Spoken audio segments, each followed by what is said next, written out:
really enjoyed the film. Cool. When you were putting together this, there's so many things to consider with this particular sequel. Sure. So many elements.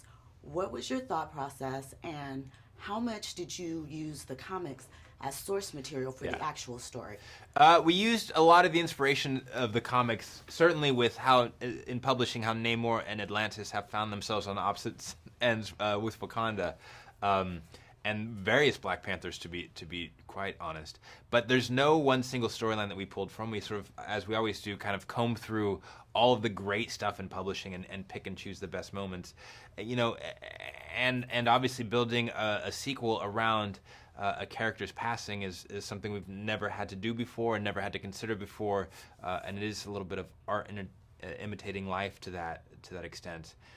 So you want to make sure when you're telling the story, it's holistic, right? That the themes of the movie are also dovetailing with some of those comic book inspirations to tell one singular story.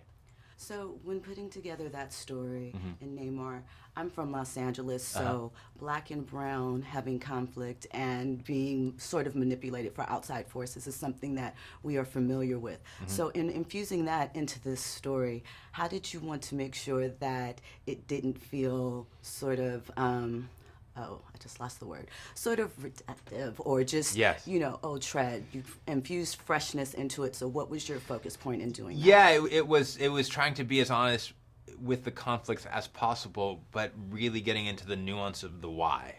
You know, because I think, to your point, just pitting two people against each other for no reason would feel pretty exploitative.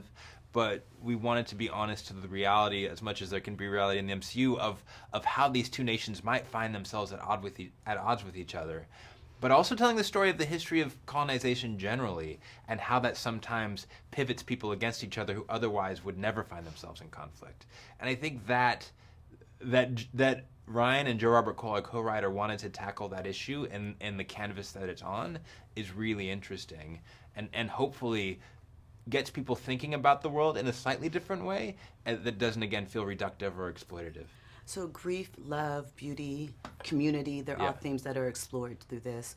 What, for you personally, is your motivating factor to move ahead in trying circumstances? Oh, boy. It's, what is my motivating factor to move ahead in trying circumstances? I mean, it's you said it, love and family, right? Because everybody at some point experiences loss or will experience loss. As Ryan likes to say, death does come for us all. But there's so much life around us, even in the face of death and loss. And I think letting that stop you, if not for yourself, is not great for your community, for your family, for your friends. And for me personally, you know, being a father and a husband, I would never let that stop me, because it kind of can. They rely on me, I rely on them.